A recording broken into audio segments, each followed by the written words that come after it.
Hey everyone, thanks for coming along this evening. This is one of my first talks, so bear with me. Hopefully it all goes okay. Yeah, and thanks to Bartel here for inviting me along. So, if you hadn't already guessed, we'll be building a app today with Firebase, and I'll be demonstrating some of the common use cases developers come across, the reasons why they want to use the libraries, Firebase and React Native. Okay, so first off, who am I? So my name's Elliot Hesp. I'm 28 years old. I've been developing with JavaScript for many, many years, and I started with React Native in late 2015. So I've been with it for a fair while now. Yeah, you can find me on Twitter, GitHub, or drop me an email if you want to. You might recognize my username if you've created an issue on one of the libraries and not followed the issue template. I've probably closed it instantly and said, please follow the issue template. Yeah, so a bit about me. I'm a co-founder and CEO at Invitaze. So we're a company based out of Manchester in the UK. We develop bespoke software for our clients, and we love contributing to open source. We've also contributed to React Native. As Bartel mentioned, Mike, or Salakar, who's known as on GitHub, recently helped with the Android side of auto-linking. So at the bottom there, I mentioned we develop and maintain the React Native Firebase library, which I'll cover in a second. And I'm also a Google developer expert for Firebase, so if you have any kind of like general Firebase questions or want to know more, just give me a shout. Okay, so very quickly, just a little bit about Firebase for those that don't know. The tagline for Firebase is, Firebase helps mobile and web apps teams succeed. So from a developer's perspective, it provides out-of-the-box solutions for many of kind of the challenges and complex tasks that us developers face when we're developing products, tools, apps, anything really. It's a Google-backed service which allows us to connect and take advantage of things like real-time databases, connect easily with authentication providers, or with very little code or complexity. We can also do things such as ship cloud functions in seconds, connect to them directly from our app, or set up like triggers which execute when some bit of the data changes in our database. So Firebase is free to get started, and it does come with a very generous free plan as well. Many of the services they provide, such as Authentication, Crashlytics, Test Lab, in-app messaging, analytics, remote config, and more, are all completely free to use, and they require pretty much zero configuration to get started. So I probably could go on all evening about these services, but we're here to talk about React Native. Okay, so that brings me on to React Native Firebase. So this is a library which we maintain and actively develop. And so what is it? Firebase provides loads of different SDKs for connecting to their service such as like JavaScript for the web, Node SDK, Android, Java, iOS, Objective-C, loads of them. So the React Native Firebase library is a wrapper around the native Android and iOS SDKs. However, we expose a JavaScript interface which React Native developers can use to easily connect with the different Firebase services. We've also worked pretty hard to make sure that where possible, we've followed the same API as the web SDK, so users coming from the web don't have to learn a brand new API. And we've also been fortunate enough to work with Google and the Firebase team on this to ensure that we keep the library up to date, and any latest changes are actively added into the library, and we kind of talk together on any cross-platform related issues, and we kind of have feedback with the dev team. So if we hit an issue on iOS, for example, and it's not apparent in Android, we'll be in contact with the iOS team to help get a fix out for it pretty quickly. And the library was first created in 2016. We were building a web app using Firebase, and we needed to build an app companion.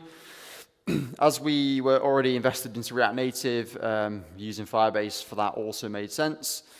Existing libraries out there, which attempted to connect React Native to Firebase were fragmented, poorly documented, or just generally lacked any key features.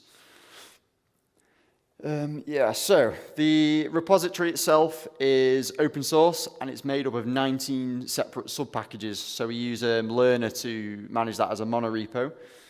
It's got its own website where there's hundreds of pages of documentation, and some of that's kind of manual, written by us guys, generated by TypeScript generation, so loads going on there. And we use kind of like Algolia to provide search, so everything. All this is kind of free and open source tools, so we can build an awesome library. Excuse me. So from the contributor graph, we've dedicated a lot of time into it over the kind of past 12 to 18 months. This screenshot is the NPM downloads graph. So as you can see, the popularity of it has been it's been steadily increasing over the past few years we've been building it. The library currently receives over 400,000 downloads per month. So if NPM stats are anything to go by, this is actually around 1/3 of the total React Native downloads. I think it's just under it. So to ensure we kind of keep the library regularly updated, we've heavily invested into the testing of the library. Although it's far from perfect, we developed a custom testing platform which is built on top of a Detox by Wix, which allows us to run end-to-end tests on a library. We recently released the V6, which was kind of a complete rewrite of the entire library, and we've got over 1,400 tests, which we run on 2 dedicated Mac Minis all the time, so it's quite a beefy project.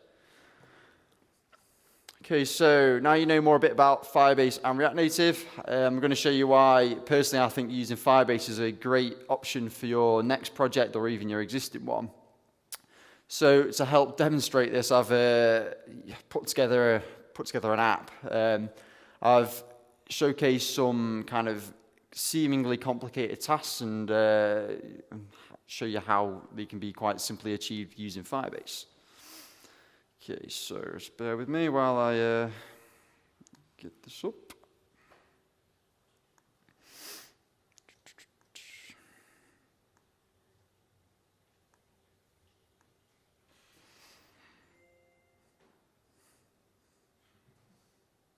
Nope.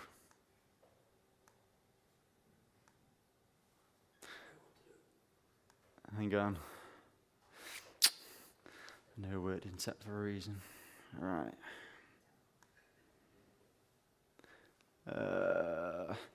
So before anyone asks, I don't use VS Code.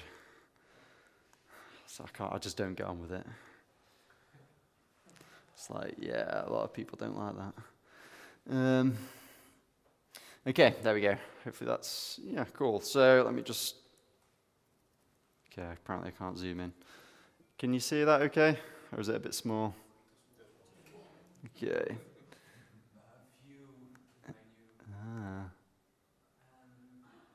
I thought Command Plus with it, to be honest.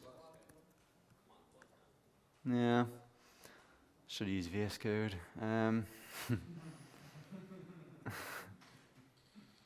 Okay, there's a distraction-free mode. Okay, that's not really better. 1 second. Oh, wait, hang on. Comma, what was that, sorry? Common plus. CMD plus. No, doesn't seem to. Ugh, no, not that one. Yeah, you can give it a go. I swear this worked when I tried it, but hey ho. Yeah, it's these Netherlands TVs you've got. Okay. Yeah. Zoom, yes.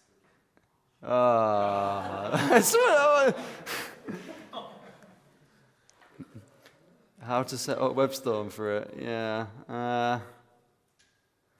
Okay, hang on a sec. Let me. Come on. Here we go. Bigger. Shh, there. Hang on. No, apparently not. Okay, I don't know.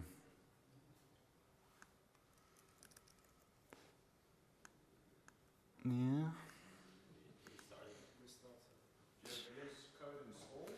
I don't know. On this, I actually do.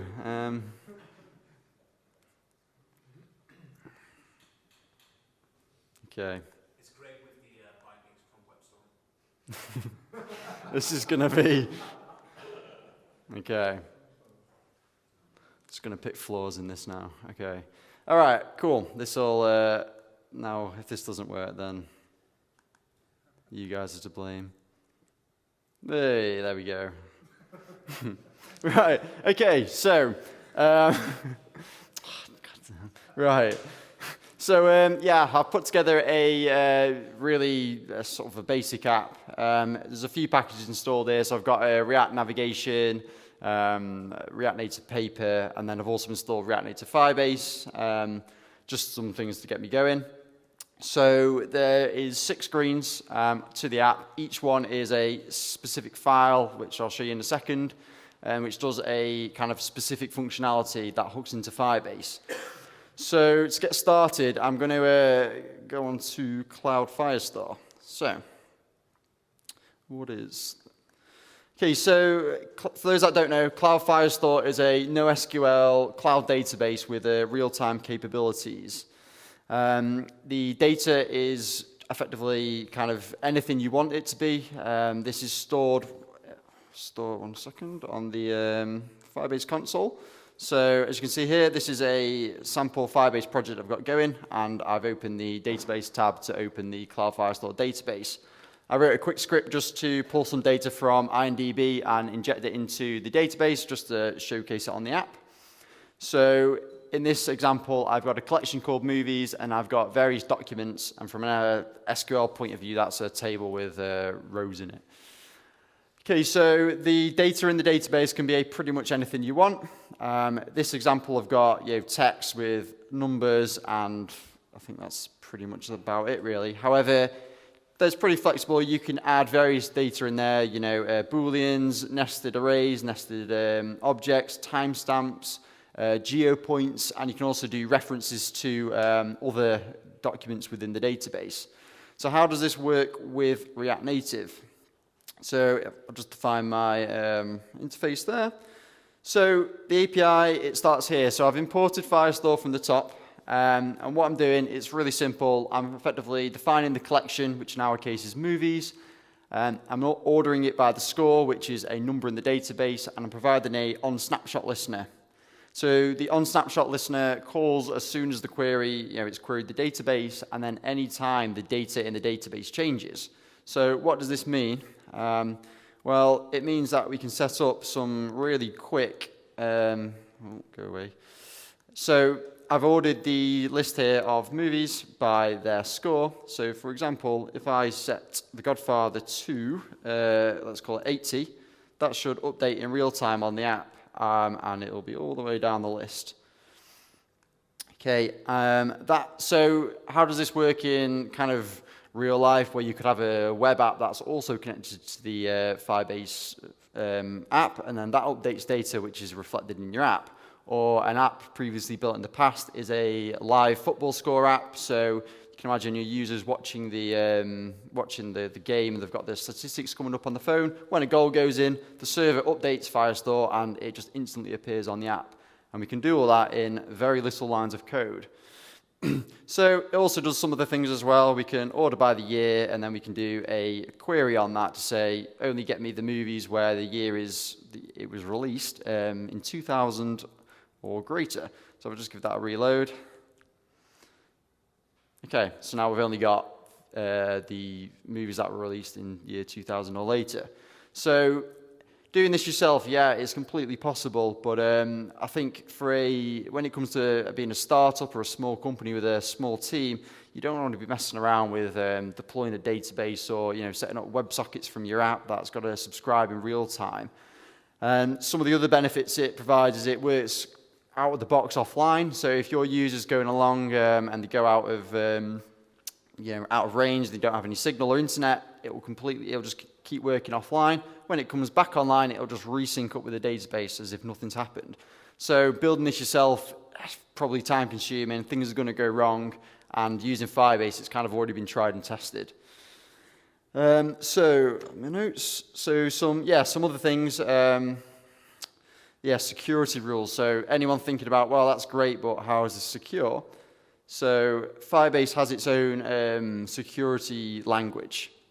So although for this example, I've not really got any security in place, it just allows anything. It's really easy to set up root-specific rules in your database. For example, you can say, users can simply not access a document and they can only be read by a server, for example. Or you could say, if a user has authenticated in your app, you could say, okay, they can only access a document which includes the same path as their user ID. Or you can read other data in your database. So let's say, are they an admin from a user's collection? Yes or no, then grant them access. So really easy to integrate. Okay, so I'm glad that worked because there's a bug with a React Native in dev mode where sometimes it doesn't query. Okay, so authentication. So most apps these days have some form of authentication. Firebase provides out-of-the-box kind of authentication as a service. So if I head on over to the authentication tab, at the moment I've got no users on my project. So I've set up a screen here, which I'll show you. So this screen has 3 sections to it. It's creating a new user, signing into an existing account, or using Google Sign-In. However, code-wise, what's going on is that this block of code here, when the component loads for the first time, it subscribes to the user's auth state of when it changes. So a user's auth state changes when they log in or they log out. I mean, they're pretty much the 2 kind of scenarios you're going to come across. There are a few others, but I won't go into them. Realistically, this would probably be done on the root of your application. So let's say you're using Redux as your global state management tool. You could pass the user into that, and you've got access to it anywhere in the app. So it's really easy to do things like authenticated routes or show various bits of your app based on whether they're authenticated or not. So what's going on is that when there is a current user, I'm just showing a welcome, their display name or their email address, and then a sign out button, which the sign out button re-triggers our auth state change listener, which again updates the app's local state. So let's go ahead and try and sign in. So as you can see, you can't really see. There's an error message there which comes back from Firebase which says, well, no user exists. So let's go first and create an account for that user. Okay, so the account is created. The code for this is literally a one-liner. So instead of Firestar, we call the auth namespace. And we call create user with email and password, which is really explicit. That's a promise which, when successful, re-triggers our on-auth state change listener, which updates local state and shows our user. So within one line, you've got straight away you've got an authentication provider there. You don't need to mess around with JWT tokens or saving it onto your own database. So if you give this a refresh, you can see our users there and its provider with the user ID. One of the other benefits of Firebase is Cloud Functions, which I'm not really going into here, but Cloud Functions also allow you to hook into, let's say, a user being created on Firebase. So one of the recent products we built, the users log in through GitHub. That adds a user onto the Firebase screen here, and we have a Cloud Function that runs, grabs their user ID from GitHub, and then queries the GitHub API to get a load more data back. So really quickly, we don't have to worry about kind of doing that on the app. If the user quits the app, it might not be in the database. It's all handled off on a server. Okay, the code for the sign-in is pretty much exactly the same. This is just the input boxes for that. So let me sign out. Okay, instead it's sign in with email and password. Again, exactly the same flow. That triggers the on-auth state change listener. And then for social, for Google Sign-In, I've used, I think, the React Native Community Google Sign-In package. So I've set that up, and I've added my web client ID, which you can find on the Firebase console. This goes away, signs in with Google, gives you a ID token back, and then we build a credential up with Firebase by passing it into the Google Auth provider credential. And then instead of signing with email and password, we simply call sign in with the credential, and Firebase takes care of the rest for you. So see that in action. Okay, I'd like to sign in with Google. Okay, there I am. Okay, and then it's grabbed out the public information from my Google profile, my display name, so I show that instead of my email. Wherever that is. Yeah, so it's my display name versus my email. Cool. So yeah, let's quickly show the different types of providers. So out of the box, Firebase provides phone auth, so it handles SMS. It sends a code to the user types that in, you pass that into a Firebase credential, sign in with credential, same flow. Game Center, Facebook, Twitter, GitHub, Yahoo, Microsoft, and even anonymous auth. So even if your application doesn't have authentication built in, you can still log the user in anonymously. This comes on like really super useful when you have, let's say, a marketing team worrying about analytics in the app. You can still assign a user to that, assign a user to that anonymous person, and even when the app is, quit or whatever, they come back online, they're still technically logged in, so you can keep tracking those sessions to those users. Okay, the next one I want to show is cloud storage.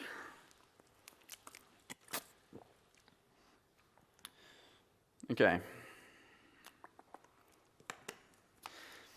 Okay, so the cloud storage one, so all I'm doing here is listing out my images on that are currently on my camera roll, and this was the package from the React Native community, which I think you maintain, don't you, Bartel?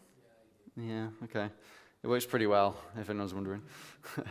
Okay, so what's going on here? I've got various steps. The first one is to get the photos from the camera roll. I update state with them. When I tap an image, it comes up with an alert box, asks me, do I want to upload this image? And when they do, we call this block of code here. So first off, in storage, we create a task with a reference to where this is in storage. And we call put file, which means we're putting it on storage. And then we can also do various things like assign custom metadata. So cloud storage is ultimately a worldwide CDN, which you can handle any type of file. In this case, I'm just doing an image. So the benefits are that you've got an app, for example, and you also want to access those images on a website as well. You upload them to storage, they're easily accessible, but the benefit is it's kind of handled, you don't have to worry about caching the images or serving the images from a location. It's all taken care of for you. So the other benefit is a task provides a kind of state-changed callback. Because these images are kind of quite small, it pretty much happens instantly. But let's say you're uploading a 10 meg video someone's taken. This can basically return kind of the total size of what you're uploading and the current size that has been uploaded. So you can do things like show a progress bar to the user, kind of like Twitter does when you're tweeting. Okay, and then we wait for that task to finish, log any errors out, and then set uploading to be false. And then once it's uploaded, we show an alert box. So if I go ahead and choose an image, that's this waterfall one. So you go, yeah, we want to upload the image. Image uploads, went pretty quick. You guys have quick internet here. Yeah, so if I go on to my storage bucket, you can see I've just uploaded it. It was uploaded today, and if I click on it, okay, that should be there. Okay, so there's my image. It's hosted on a Google domain, so this is again available all around the world, all cached for you properly. And then the good thing about it is you can assign metadata to it. So my web app would still know who uploaded it, for example. So it's great when you're building a kind of a product which spans across multiple platforms. Okay, so as I mentioned with Cloud Firestore, it has its own rule syntax that also applies to storage. So again, I've just allowed read and writes across the whole storage bucket. But if I wanted to, I could say only allow the user to upload to specific paths on the bucket, or if I have authentication enabled, only allow them to upload or download from paths which have my user data in, or read the database, for example. Okay, I believe that's everything. So, what else? Okay, so the next one I want to talk about is Crashlytics. So Crashlytics is like the name suggests, it's a tool for measuring crash reporting. So out of the box, this just works by default. There's no additional configuration required, and it's completely free as well. So if you've got an app that's not really tracking crashes on the app, whether that's native or JS crashes, then I highly recommend you install at least Crashlytics or one of the other ones out there. One of the good things about Crashlytics is that it does come with the ability to crash your app in develop mode and actually see what's going on, to kind of simulate a production crash. And this works across both Android and iOS, and it does provide near instant crash reporting. Sometimes it takes a few minutes to come through. We can do custom logging, provide custom data. It's, as you can see, we're going to demonstrate in a second, fully testable.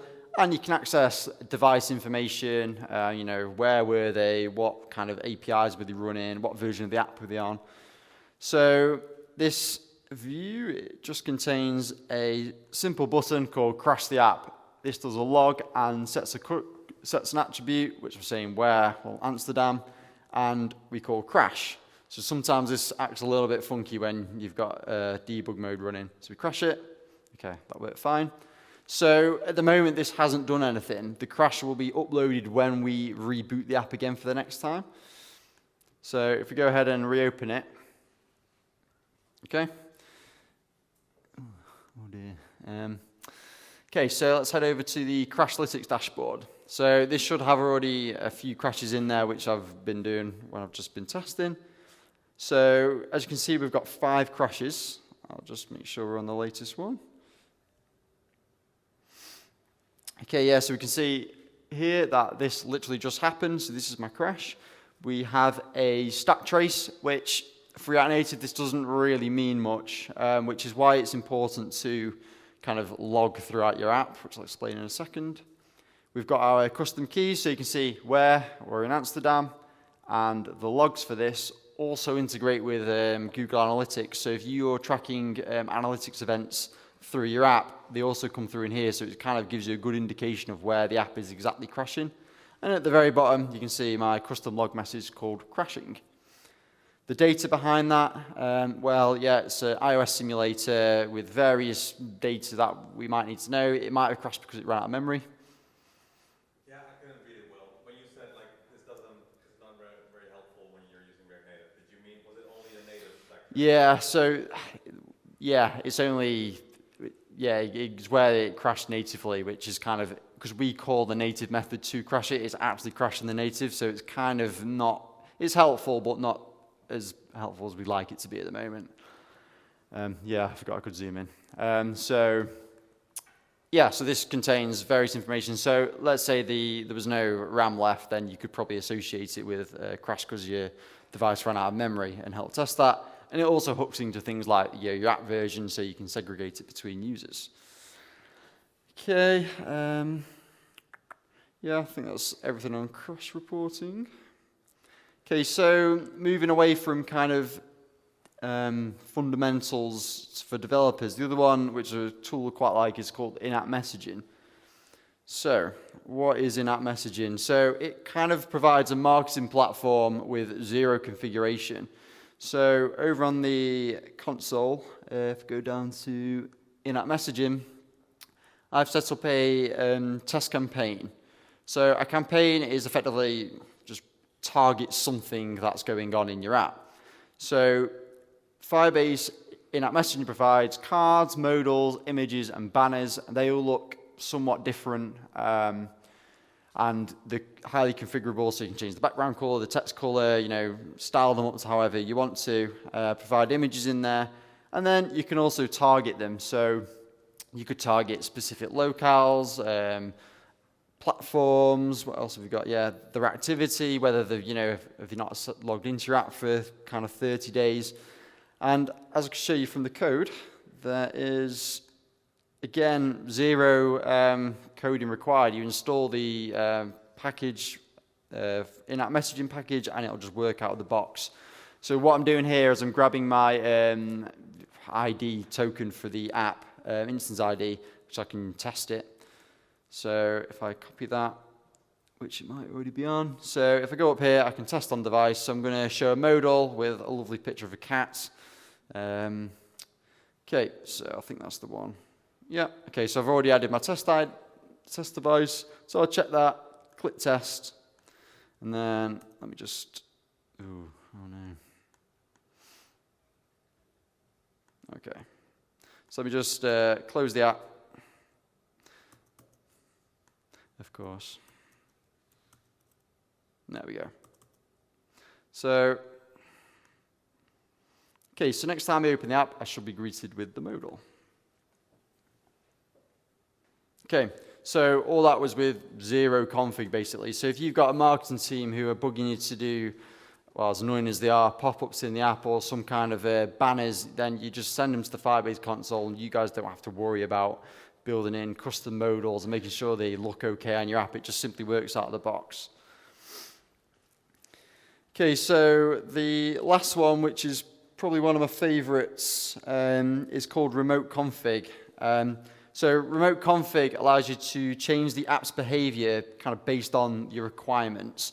So what does this mean? If I go over to the remote config page, you'll see that no features are available. So what's going on? Okay, up here. Okay, so this is a really basic screen which just returns, okay, very, different views or buttons based on local state. So when my component loads, I'm calling this bootstrap method. So what's going on here? With remote config, I'm setting up that I'm in development mode. This just disables a few things like caching, just lets us to kind of continuously test that, what we're doing on the console is working in real time.